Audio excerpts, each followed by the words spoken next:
Obrigado, meu irmão. Agradecemos a direção do culto, o apoio à liturgia dada pelo seu servo, o presbítero José de Ribamar Santos. E nos felicitamos com cada um dos irmãos e das irmãs por, mais uma vez, celebrarmos a sua mesa nesta celebração da vida, nesta celebração da palavra que muda vidas, que transforma a sorte do homem. Eu queria convidar a sua atenção, meu irmão, nessa noite, e minha irmã, para lermos o texto que se encontra no Evangelho de Lucas, capítulo de número 2, versos de 8 até o verso 20. Esse que é o primeiro domingo de dezembro, o mês do Advento, e nessa nossa temática dos encontros de Santa Ceia, nós vamos falar sobre um poderoso, importante encontro com o advento da salvação, iniciando, dando pontapé inicial neste mês, onde rememoramos o nascimento do nosso Senhor e Salvador Jesus Cristo. É certo que estudiosos já encontraram certas ou certificadas evidências que mostram que a data do nascimento de Cristo não é 25 de dezembro, como querem apregoar os calendários que utilizamos no Ocidente. Entretanto, é uma excelente oportunidade, tanto litúrgica quanto pessoal, de cada um de nós, usando desta referência bíblica, anunciar ao mundo que o verdadeiro Natal não é Papai Noel, o verdadeiro Natal não é o comércio desenganado, mas o verdadeiro Natal é o nascimento do Salvador do mundo, do Messias de Israel. À medida em que você encontrar esse texto, fique de pé para juntos lermos neste momento de meditação na sua santa palavra. Evangelho de Lucas, capítulo 2, versos de 8 até o verso de número 20, onde vamos ver hoje um encontro com o advento da salvação. Lucas, que é o evangelista que mais destaca ou traz detalhes a respeito do nascimento de Cristo. Acompanhe comigo na sua Bíblia, meu irmão e minha irmã. Havia naquela mesma região pastores que viviam nos campos e guardavam o seu rebanho durante as vigílias da noite. E o anjo do Senhor desceu aonde eles estavam, e a glória do Senhor brilhou ao redor deles, e ficaram tomados de grande temor. O anjo, porém, lhes disse: não temais, eis aqui vos trago boa nova de grande alegria, que o será para todo o povo. É que hoje vos nasceu na cidade de Davi o Salvador, que é Cristo o Senhor. E isto vos servirá de sinal: encontrareis uma criança envolta em faixas e deitada em manjedoura. E subitamente apareceu com o anjo uma multidão da milícia celestial, louvando a Deus e dizendo: glória a Deus nas maiores alturas e paz na terra entre os homens a quem ele quer bem. E ausentando-se deles os anjos para o céu, diziam os pastores uns aos outros: vamos até Belém e vejamos os acontecimentos que o Senhor nos deu a conhecer. Foram apressadamente e acharam Maria e José e a criança deitada na manjedoura, e vendo-o, divulgaram o que lhes tinha sido dito a respeito deste menino. Todos os que ouviram se admiraram das coisas referidas pelos pastores. Maria, porém, guardava todas estas palavras, meditando-as no coração. Voltaram então os pastores, glorificando e louvando a Deus por tudo o que tinham ouvido e visto, como lhes fora anunciado. Vamos orar ao Senhor mais uma vez, meus irmãos. Santo é o teu nome, Senhor, e santa também é a tua palavra, a tua revelação. Nós sabemos que, diante das nossas limitações, não podemos uma única vez desejar compreender de maneira genuína o que ela tem a nos ensinar, sem antes confessarmos diante do Senhor os nossos pecados e sem antes pedirmos o teu auxílio, para que ao lermos, ao meditarmos, possamos encontrar nela instrução para as nossas vidas. Nos instrui, nos ajuda, nos dê capacitação espiritual. Abre os nossos olhos, Senhor. Deixe desimpedidos os nossos ouvidos e permita que neste momento de culto, nossa concentração esteja total e irrestritamente ligada à explanação da tua palavra. Não permita, Senhor, que nos desviemos da atenção, pois certamente tens mensagem, tens recado para o coração de cada um dos teus filhos. É nisso que cremos e nos apoiamos, te pedindo desde já perdão pelas nossas falhas e te rogando, Pai, de maneira sincera, que não nos permitas, Senhor, a mim, enquanto um servo teu, mas também pecador, que dificulte esta mensagem, mas me faça simplificá-la, para que cada um dos teus filhos saia alimentado com uma porção da tua palavra nessa noite. É o nosso pedido em nome de Jesus. Amém e amém. Podeis sentar, queridos irmãos?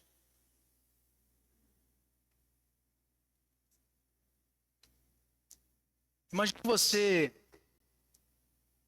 contemplar uma noite estrelada.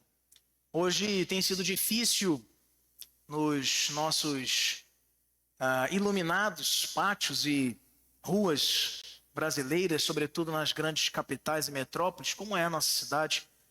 Para quem não sabe, a terceira maior cidade da Amazônia, Ananindeua, e que muito nos orgulhamos pelo seu crescimento, mas também é fato que é bastante dificultosa a tentativa, e às vezes até vã, de observarmos o céu com maior nitidez. E nessas férias que pude tirar com a minha esposa e a minha filha, estivemos numa cidade no interior do estado de Minas Gerais, chamada São Tomé das Letras. Uma cidade que é muito conhecida por outra aplicação espiritual, sobretudo de ufólogos e pessoas que têm uma crença sobrenatural em vida alienígena, estas coisas. Entretanto, sem nenhum tipo de temor a esse respeito, sabemos no que temos crido, fomos até essa cidade conhecer suas cachoeiras e, na volta, vimos um belíssimo pôr do sol de um desfiladeiro, onde antigamente era uma pedreira que fazia a extração ali de granito. Então, ao ver aquele pôr do sol, nos encantando com a beleza do Criador, com cada detalhe e perfeição de Deus, que assim permitiu que a nossa atmosfera, os raios solares, quando entram, possam desembocar um alaranjado no céu inteiro que nos faz perder até mesmo o ar que respiramos, não é? Tamanha contemplação. E nesse retorno de lá, já no anoitecer, fomos observando o céu, mas um céu muito diferente, considerando o caráter interiorano daquela cidade. Olhávamos e víamos cada estrela, e víamos estrelas e estrelas e estrelas. E imaginávamos como lá, próximos da nossa casa, não conseguimos enxergar tantas estrelas no céu. Aquela noite, naquela região de Belém, existiam muitas estrelas, mas algumas chamaram bastante a atenção daqueles pastores cuidando de ovelhas. E o interessante desse detalhe cultural é a preocupação deles assistirem ao seu rebanho. E este era um momento muito oportuno para esse mistério, esse propósito, considerando o clima pesadamente desconfortável no quesito do calor durante o dia. Portanto, muitos dos rebanhos nos tempos bíblicos, sobretudo aqui no Novo Testamento, onde lemos o texto de Lucas 2, eram apacentados também, mas não somente, no turno da noite, com algumas interrupções e descanso. E assim, nós vemos exatamente esse episódio se descortinar diante de nós, onde esses pastores recebem a revelação do nascimento de Cristo.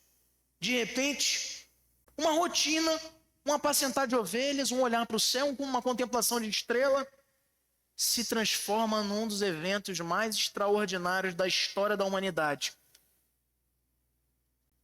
De repente, e um anjo aparece àqueles pastores anunciando a Jesus, proclamando uma mensagem que mudaria o curso da humanidade. Esse é precisamente o encontro que nós vamos nos deter a examinar nesta noite. Encontros com Jesus e o encontro neste Cristo, ainda por nascer, também dentro desse rol de encontros poderosos que a Bíblia nos mostra com o nosso Mestre e que nos ensina muitas lições sobre a vinda de Cristo ao mundo, como afirma R.C. Sproul. A encarnação, isto é, o nascimento de Cristo em carne, é a intervenção do próprio Deus na história para nos trazer redenção.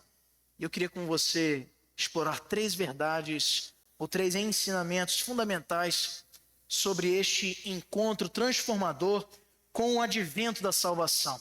Em primeiro lugar, nós vemos nos versos de 9 a 10, com esse abrilhantado episódio dos pastores de Belém, um advento que revela a glória do Deus Salvador.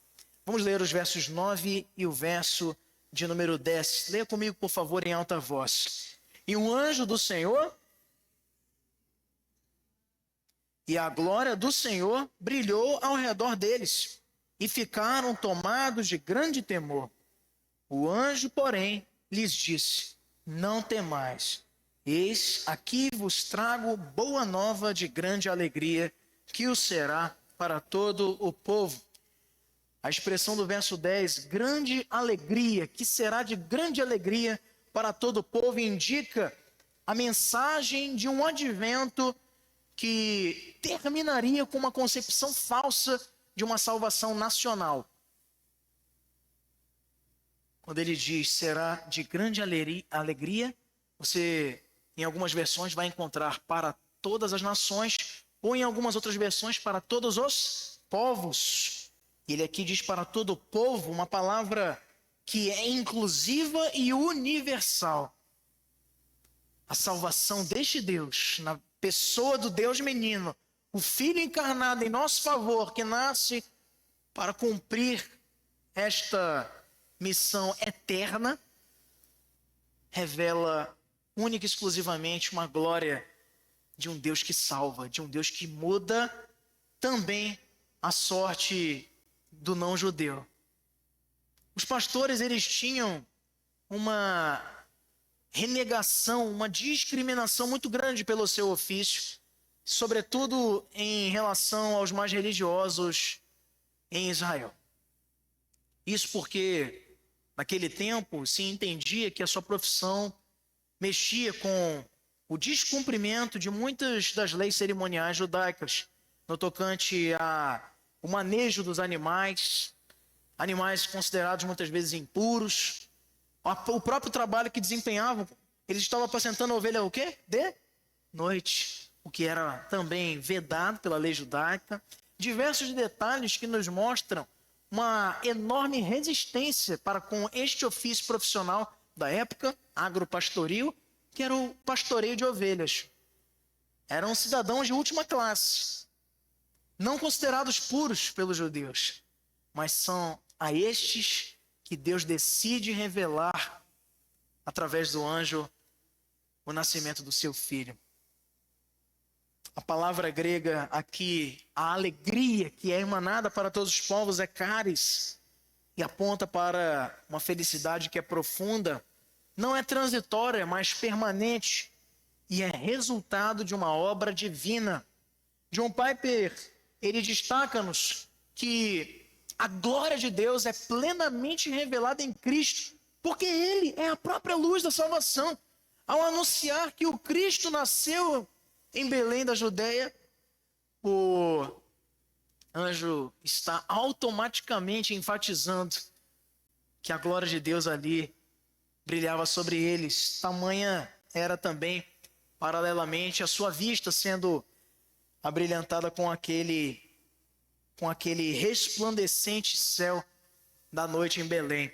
Em Isaías 9:2, há uma referência profética a essa luz que vem do céu, mas, sobretudo, no ponto de vista espiritual, quando mostra que ao povo, como está lá em Isaías 9:2, ao povo que andava em trevas, viu uma grande luz, e sobre os que habitavam na terra da sombra da morte, resplandeceu a luz. O apóstolo João, enfatizando a divindade de Cristo, também mostrando essa revelação da glória de Deus. Em João 1, verso 14, diz: e o verbo se fez carne e habitou entre nós, cheio de graça e de verdade, e vimos a sua glória como do unigênito do Pai.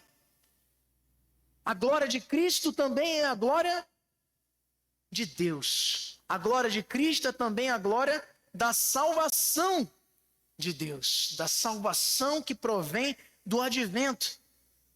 Naquela noite destacada ainda para poucas pessoas, o curso da história começava a mudar com o cumprimento de uma profecia muito antiga e que apontava para tudo que deveria acontecer a partir disso. O nascimento dele em Belém, na Judéia, como profetizou Miqueias, a pequena Efrata Belém, ele nascendo em manjedoura, nascendo em criadouro de animais, com toda simplicidade e humildade, e no encontro, sobretudo desses pastores, que nos apercebe que estar com o Cristo é também testemunhar diante dos nossos próprios olhos, como aqueles homens naquela noite, ao apacentarem suas ovelhas, a glória do Deus Salvador. É o brilho dos olhos que nos enche o coração de esperança e alegria. E eu pergunto a você nessa noite, a você que já tem a revelação fechada da Bíblia à sua disposição e conhece todos os detalhes do nascimento de Cristo, o seu nascimento, quando chega este mês, o mês do advento, dezembro, quando você começa a encantar, a enfeitar o seu lar com adereços natalinos, e não há nada de mais nisto, quando você começa a mergulhar nesse sentimento tão fraterno do Natal, esse advento, ele chama a você, ele te convida também para refletir a glória de Deus. Você tem vivido como portador, como aqueles pastores, da grande alegria para os outros? Ou você tem, de repente, de maneira soberba e mesquinha, guardado para si próprio esta mensagem libertadora e gloriosa de um Deus que salva o perdido? O Natal é encontro com Cristo, e é encontro que nos mostra um advento, o nascimento do nosso Salvador, e que é glorioso. Meus irmãos, não há como olharmos para este evento histórico, neguem o quanto quiserem, é histórico, e não há como não nos surpreendermos cada vez que revisitamos esta mensagem, este registro do nascimento de Jesus, e saltarmos de alegria e desfrutarmos de maneira jubilosa da festa, do gozo, da satisfação que só tem aquele que crê no Cristo. Veja, os pastores não se contentam, porque a glória do Senhor, a glória de um Deus que salva, para os que estavam perdidos, eles, porventura, pensando e examinando suas próprias vidas, seus passados, vendo quanto não mereciam, vendo quanto foram renegados, vendo quanto foram discriminados em sua trajetória, e se sentirem agraciados com esta maravilhosa revelação. Chegou o tempo da salvação. Em segundo lugar, queridos, o advento, ele também proclama o propósito da paz. No verso 13 e verso 14, nós lemos, vamos ler juntos novamente, versos 13 e 14, leia comigo em alta voz. E subitamente apareceu com um anjo, louvando a Deus e dizendo: glória a Deus nas maiores alturas e paz na terra entre os homens a quem ele quer bem. O cântico dos anjos ali, revelando aos pastores, exultando, porque o grande dia chegou, a plenitude, o tempo separado na eternidade, para que o Filho de Deus vestisse a nossa carne, enfrentasse tudo que enfrentaria um tempo depois, alguns anos mais tarde, por você e por mim. Esse cântico dos anjos enfatiza a paz. O nascimento de quem? Do príncipe da paz.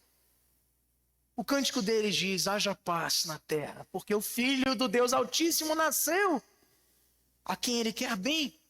Os homens, muitas vezes, caminham ingratos, caminham pesados, caminham incautos, ao não perceberem, mesmo os incrédulos, o quanto há cuidado, há zelo, há o dedo de Deus no sol que nasce, na chuva que rega a terra, no bem comum, na graça, no favor dele que é comum a todos, em certa medida.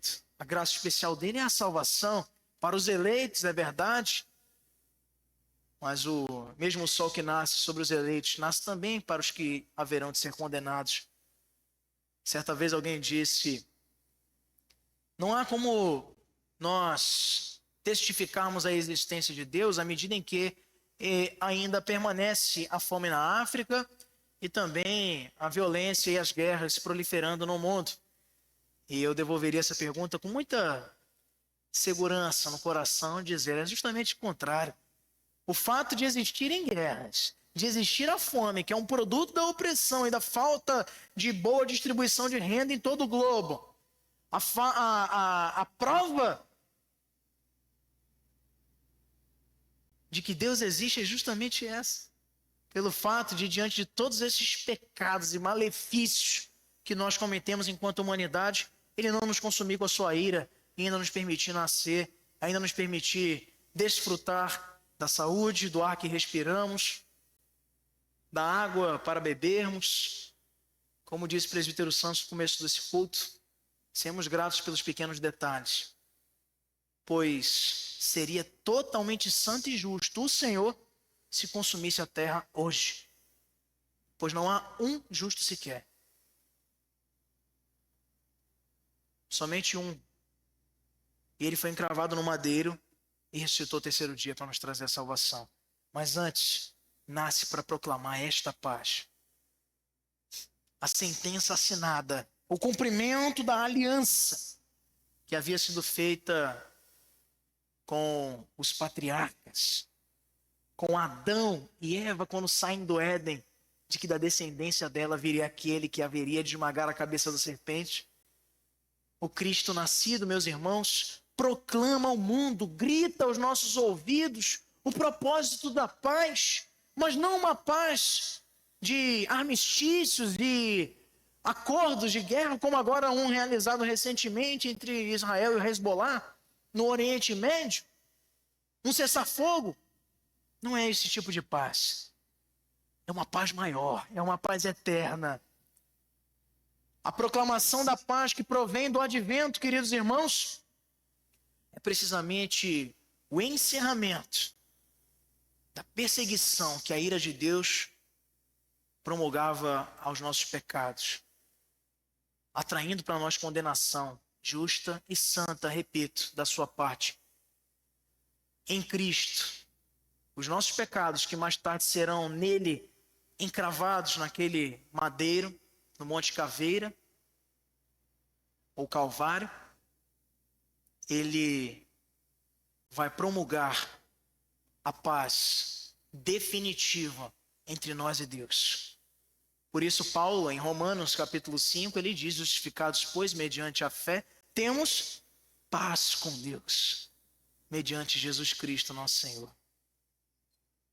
No original grego, a palavra aqui, eirene, para falar de paz, refere-se a uma paz diferente, a uma paz que é integral.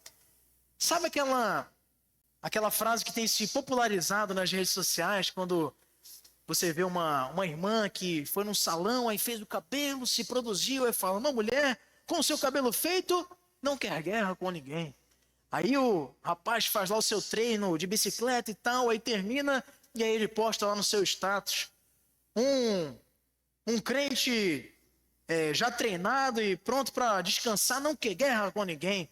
E poderíamos ficar uma noite toda aqui falando de exemplos disto. Mas olha, pense você, eu queria te convidar a pensar comigo. Imagina o melhor dia da sua vida, onde tudo deu certo. Você não pegou um sinal vermelho, não chegou nenhum boleto no teu e-mail para você pagar, O seu esposo, a sua esposa só te tratou bem. Você comeu seu prato preferido. Um amigo de longa data te ligou. E você teve uma nostálgica e maravilhosa conversa com ele. Você foi no supermercado e encontrou as melhores promoções. Encheu o carrinho e foi glorificando o nome do Senhor até a sua casa. Um dia de almanaque. Pense nesse dia. Imagine esse dia. Tudo deu certo. Agora imagine que você, por um descuido, naquele dia, topou na quina de um móvel da sua casa. Não que isso já tenha acontecido com você, eu acho que não aconteceu com ninguém, não é?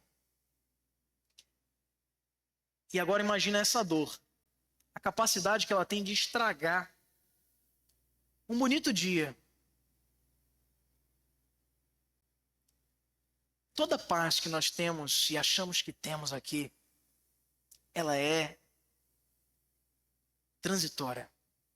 Todo tipo de paz que você pensa ter aqui nessa terra, que provenha da tua conquista ou da tua construção previdente, planejada, organizada, por mais que seja para você um motivo de você deitar sua cabeça e sossegadamente pegar no sono, ela pode ser tirada muito facilmente. Uma topada, um corte de cebola que escorregou e levou um pedacinho do seu dedo ou da pele do seu dedo, uma discussão no trânsito. Pequenos detalhes podem facilmente contribuir para que um dia belíssimo se torne péssimo em questão de segundos. Você concorda com isso? Agora veja bem. Paulo, quando ele escreve aos Romanos, a partir do verso de número 22 em diante, 23 em diante, ele vai dizendo, falando de uma paz, queridos, que ela não pode ser furtada das tuas mãos. Sabe por quê? Porque não foi você que conquistou. Essa paz é proclamada no nascimento do Cristo. Uma paz que não pode de nós ser retirada, usurpada. Nada pode nos separar do amor de Deus que está em Cristo Jesus. Nem a morte, nem a altura, nem poderes, nem principados, nem potestades, nem o presente, nem o porvir, nem fome, nem nudez, nem perigo, nem espada. Nada pode te separar desse amor, porque ela é paz concreta, paz verdadeira, paz definitiva, paz que atende por um nome, Jesus Cristo de Nazaré. Paz que não se compra, se recebe pela graça. Paz que salva o homem do seu destino terrível e paz que o coloca na mesa para celebrar a sua nova filiação em Cristo, agora um filho de Deus, um servo eleito do Senhor. Herman Bavinck, ele nos afirma sobre a paz que Cristo é a personificação da paz. O seu advento anuncia o fim do conflito entre Deus e os homens. Foi o que acabamos de dizer aqui. Uma paz diferente. Em Romanos 5:1, verso que citamos antes, ele nos rememora isso, mas também em Efésios 2, de 14 a 16, Paulo faz novamente remissão a essa paz que o Filho de Deus conquistou para nós com a sua obra redentora. Ele diz porque ele é a nossa paz. Não é que ele nos traz a paz, não é que ele nos oferece a paz, ele é a paz. O qual de ambos fez um, e tendo derribado a parede da separação que estava no meio, a inimizade, aboliu na sua carne a lei dos mandamentos na forma de ordenanças, para que dos dois criassem em si mesmo um novo homem, fazendo a paz, e reconciliasse ambos em um só corpo com Deus por intermédio da cruz, destruindo por ela a inimizade. Jesus, com seu nascimento, o advento do Salvador do mundo, nos relembra, queridos, a proclamação da paz. Porque na obra dele, importava que assim fossem os eventos que sucederiam no seu ministério, no seu nascimento, na sua vida, no seu ministério e também depois na sua morte e ressurreição, para finalmente aquele filho em quem o pai se comprazia, ali entregue no madeiro, por todas as tuas iniquidades e as minhas também, poder exclamar, já quase que perdendo o último fôlego de vida, tetelestai, está consumado. Porque a paz já estava selada com a assinatura do sangue do Cordeiro, imaculado, Filho de Deus. O advento, ele nos desafia a pensarmos o que temos feito com essa paz que por nós foi conquistada de maneira tão graciosa. Estamos sendo promotores dessa paz nos nossos relacionamentos, na nossa vida com a comunidade. E em terceiro e último lugar, queridos, o advento, ele também nos convida à resposta de fé e adoração. Vamos ler todos juntos, versos de 15 até 20. Lucas 2, de 15 a 20. E ausentando-se deles os anjos para o céu, diziam os pastores uns aos outros: vamos até Belém e vejamos os acontecimentos que o Senhor nos deu a conhecer. Foram apressadamente e acharam Maria e José e a criança deitada na manjedoura. E vendo, divulgaram o que lhes tinha dito a respeito deste menino. Todos os que ouviram se admiraram das coisas referidas pelos pastores.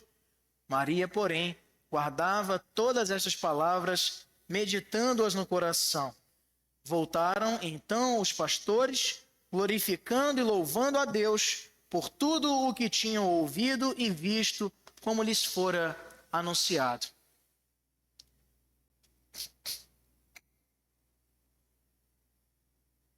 O advento, além de nos mostrar a glória de Deus na salvação, além de proclamar o propósito da paz, ele também nos convida a uma resposta diante destas constatações. E precisa ser sempre, como a dos pastores, uma resposta de fé, mas não apenas de fé, de crermos, mas também de exultação, de adoração. Quando eles ouvem essa mensagem, quando eles testemunham diante deles essa teofania maravilhosa, os anjos descendo do céu, contando a eles a grande notícia, eles não se detêm ali. É por isso que me chama muito a atenção, já pude assistir alguns documentários a esse respeito, e interessado pelo tema, para exatamente mostrar na Bíblia os seus equívocos. E há muitas pessoas que dizem terem sido abduzidas por alienígenas, e isso e aquilo, fazendo uma remissão de novo lá para a nossa visita de São Tomé das Letras, em Minas. E aí, essas pessoas dizem que quando vem um ser estranho, que parece isso, que parece aquilo, parece um animal, e tarará, e tererê, dizem que elas ficam assim, paralisadas. Depois ela não sabe se é verdade, se é mentira, que é um grande testemunho de problemas psicológicos. Mas você olha ao longo de toda a palavra de Deus, sobretudo enquanto na antiga aliança Deus usava dos seus anjos, e também depois na nova aliança, no período apostólico, usava dos seus anjos para falar aos seus servos. E aqui você não encontra um único exemplo bíblico de alguém que teve esse tipo de reação.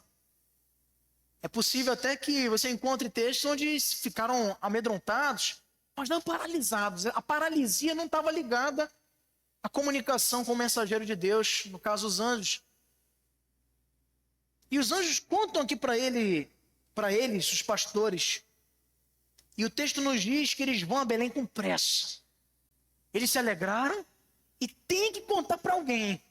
Spolder no grego, que é esse com pressa, denota urgência. Eles foram encontrar. Eles acabaram de dizer, olha só, é nascido o Cristo. É nascido na cidade de Davi, que era Belém, o Salvador, que é Cristo, Senhor. E isto vos servirá de sinal. Encontrareis uma criança envolta em faixas e deitada em manjedoura. E o texto vai nos dizendo que eles, com pressa, portando esta notícia, saiam ao encontro. Eu quero ver, eu preciso ver com os meus próprios olhos a concretização da promessa do Senhor, mandando-nos o Salvador. Eles vão encontrá-lo.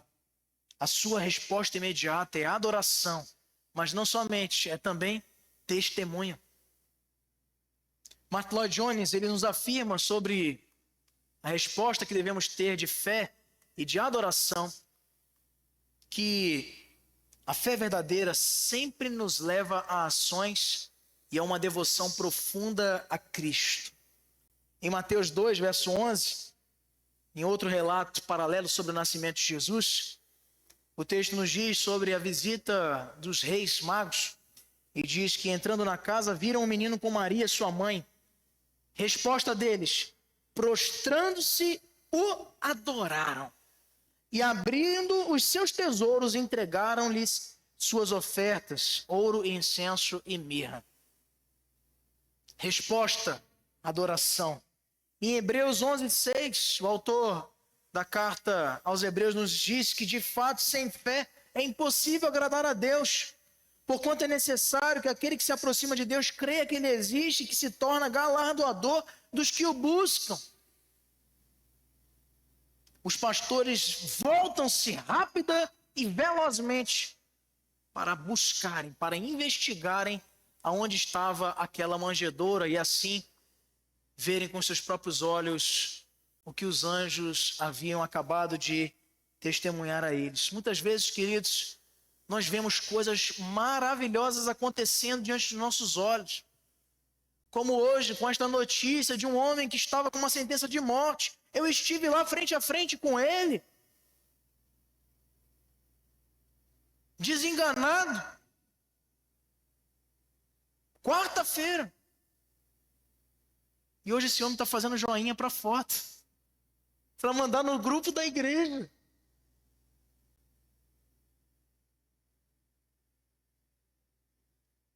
Eu vi muitas pessoas já contando com as piores notícias com relação à nossa irmã Esther. E hoje ela está lá. Está 100%? Mas está viva. O Senhor tem propósito na vida dela. Você acredita? Diga amém. Deus tem propósito na vida dos seus santos. E se não tivesse, tinha levado. Quem de nós, diante de tudo que temos visto, vai poder descrer e deixar de adorar diante da revelação que Deus nos tem dado a conhecer?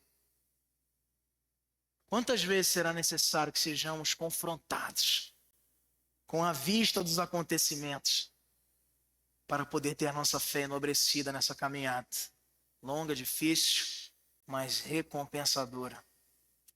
O advento, o nascimento do Cristo nos convida a termos fé, nos convida a adorarmos o Filho de Deus. Diga isso para alguém que pensa que o Natal é presente, que pensa que o Natal é isso, que o Natal é aquilo, inaugurando um mês onde vamos celebrar o nascimento do nosso Salvador. Pense sempre que a nossa resposta, a nossa reação aos acontecimentos, às notícias das quais nós somos portadores, farão toda a diferença para o desenrolar da nossa história. Pois você vai concordar comigo que depois dessa noite estrelada em Belém, cada um daqueles pastores não voltou mais para sua casa da mesma forma. A sua vida, as suas vidas foram completamente transformadas, pois não há como ter um encontro verdadeiro com Jesus e voltarmos ao nosso status anterior. Porque Ele transforma. Um dia Ele me transformou do meu pecado. Um dia Ele transformou você também, cada um na sua própria particularidade, passado e história. Mas a nossa reação precisa ser sempre de fé e de adoração, pois Ele não falha em nenhuma das suas promessas. O advento de Cristo, meus irmãos, nos convida a um encontro transformador com Jesus. Revela a glória de Deus, de um Deus que é Salvador. Proclama a paz comprada pelo Filho que nasce como um de nós e morre também por nós, mas ressuscita ao terceiro dia para nos trazer a viva esperança da vida eterna. O advento de Cristo também nos exige uma resposta de fé e de adoração diante da notícia que temos recebido da sua parte. Assim como os pastores, que eu e você possamos sair deste templo, deste encontro, impactados, ansiosos, para como eles, compartilharmos com os outros o que nós vimos. Imagine você, uma vela acesa numa sala escura, num cômodo de uma casa, e uma vela acesa. O nascimento de Cristo pode ser comparado a esta vela que no meio de toda uma escuridão e trevas começa fraca, alumiando, como uma criança, um bebezinho. Mas logo, logo traz esclarecimento, direção e segurança para todos que ali estão acomodados nesta casa, neste lar. A nossa tarefa é levar esta vela aos demais cômodos, às outras salas, às outras casas, iluminando tudo ao nosso redor. E essa luz é o próprio Cristo. Ele é a expressão exata da glória de Deus. 3 aplicações para encerrarmos. Primeiro, proclame a glória do advento com a sua família. Proclame a glória do advento de Cristo com os seus colegas de trabalho, com os seus vizinhos. Não deixe de falar para ninguém. Sentou no ônibus do lado de alguém, comece a pensar. Aliás, pense antes para você não perder tempo. Como eu vou falar de Cristo se eu tiver oportunidade? Como eu vou anunciar neste mês que o Natal é Jesus? Compartilhe nesta semana com alguém. Segunda aplicação. Busque em todos os teus conflitos. E você tem, com certeza eu tenho. Busque em cada um dos seus conflitos promover a paz de Cristo. Como um dia Ele promoveu para você. Promova também a outrem. E 3, dedique disciplinadamente tempo diário para adorá-lo. Esses acontecimentos não podem mais continuar passando batido na tua rotina semanal. Adore-o, exalte-o. Pastor, mas eu adoro aqui no domingo na igreja. Saia daqui e adore também indo para o trabalho. Adore fazendo um feijão. Adore assistindo a sua família. Adore esperando uma fila. Adore-o. Com os lábios, com a mente, com o corpo, com a tua vida. Adore-o. E louve-o, porque a salvação chegou. O Cristo nasceu. E nisto nós não podemos mais vestir tristeza. Nós agora temos que vestir as vestes que Ele nos deu, de alegria, vestes de festa, vestes de júbilo e de satisfação, porque a salvação chegou. Amém, queridos? É tempo de celebrarmos a mesa do Senhor, a sua ceia.